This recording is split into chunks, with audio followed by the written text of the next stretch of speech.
Hey everyone, welcome back to another watercolor beginner tutorial. Today we are going to paint some fall trees. It's going to use some basic watercolor exercises, but it's going to create a really pretty painting. Let's get started. I do want to mention I will have all of my supplies as well as the paint colors that I used today listed over on my blog, so if you want, head over there to get a little bit more detail on this tutorial. So today I'm going to be using my size 6 snap brush as well as my size 2 snap brush, and we're just going to be using a variety of fall colors. I'm going to use my cadmium orange, I'm going to use my burnt sienna, and I'm going to use my yellow ochre, and then we're also going to be mixing some burnt sienna with a little bit of black to get a rich brown. So we're just going to jump straight in by getting our brush wet with some clean water. And we are going to go into our cadmium orange and get a nice light mixture. And then we're going to start in the center of our page.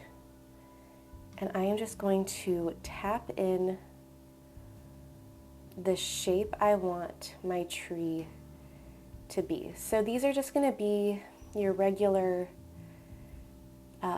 maple trees, things like that you just normally see. I'm going to get some burnt sienna now on my brush.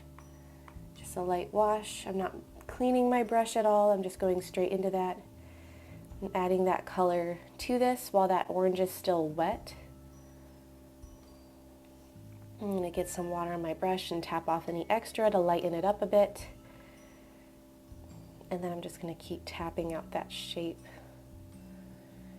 Sometimes it can help if you look at a reference photo of the shape of a tree, but mostly if you just do kind of like an ovalish shape, you'll be good, a circular shape, and just leave a lot of those little white spots in between your splotches.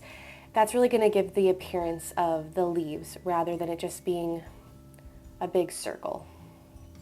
All right, so that's our first tree, or at least the top of it, and we're going to rinse off our brush. And now I'm going to go into my yellow ochre. And this is a pretty light wash with just a little bit of water to get that paint activated. And then I'm going to come down next to this one. I think I'm going to go a little bit lower, and I'm just going to start tapping in the shape of this yellow tree.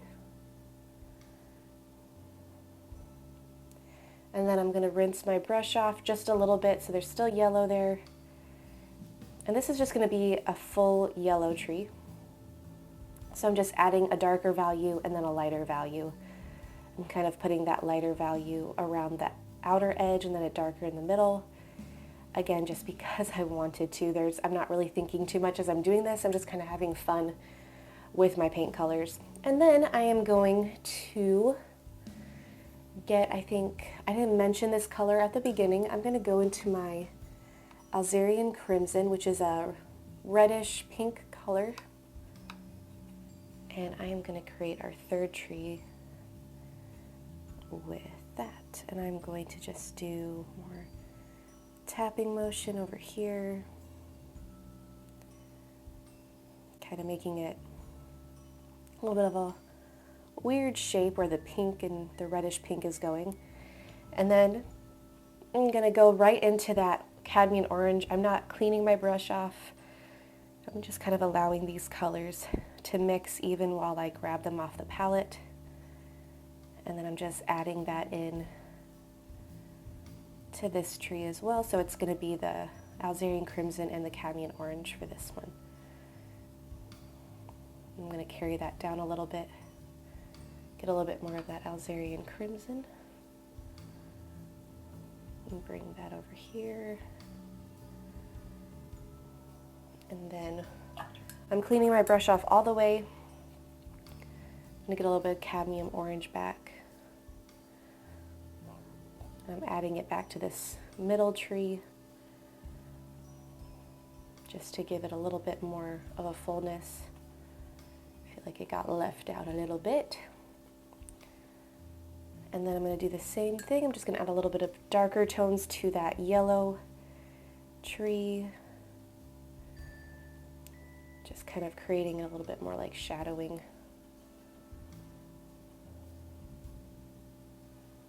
Okay, and then what we're going to do now, we are going to right now stick with our size 6 brush, but we're going to go and we're going to grab that burnt sienna. I'm going to bring it right over my black over here, and I'm just going to mix up a really dark brown using these two colors. So now what we're going to do is we're going to create our tree trunks. I'm going to just create a very delicate, kind of wavy-ish, non-perfect line. And then I'm going to make it just a little bit thicker at the bottom.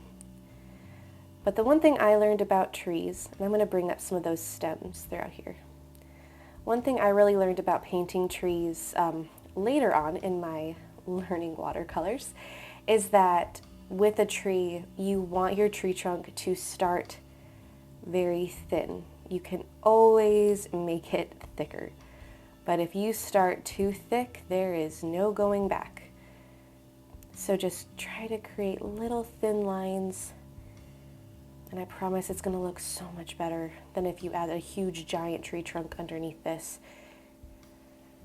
So now we have 2 of our tree trunks. We have our little stems kind of going through. You can see right here it's bleeding. It's bleeding a little bit, and that is okay. You can have little bits of that bleeding through, and it's just going to give a very pretty loose feel. I'm going to add a little branch just to give that some variation, and I'm going to come right here and I'm going to add another tree trunk, and I want this one to have a branch going up, and then I want a branch right here coming down. Just again, I'm trying to give it some variation, and then we're going to just tap in more of those branches coming through like that. I'm going to do this just again, make it a little bit different. I feel like it looks a little wonky now, but trees can look like that. This one I feel like needs a little something. And then, so this is not just boring 3 trees sitting right there. We're going to add a ground. So it's fall, and we are going to, I think we're going to give it kind of a yellowish ground, like the grass has started to die. So I just grab some of that yellow ochre on my brush, and I'm just going to go in very loosely like that. So you see all that white space, and I like that white space. So I'm going to try to leave it as best as I can. Add a little bit of that lighter yellow behind these trees. Just leaving that lighter space. I'm going to grab some clean water on my brush. And I'm going to start lower than my paint. I'm going to work up to it just to blend it out a bit. And then I'm going to come over to my trees with a clean, damp brush, and I'm going to reactivate this brown. Might have to grab a little bit more on my brush because it's not moving too much for me, but I'm blending it in. I'm going to grab a little bit more brown on my brush. I'm tapping off the extra, and I'm creating just a natural shadow from the root right there. I'm just going to do that with all of them, just like that. And then I'm going to grab a little bit of green. I'm just going to tap some green in.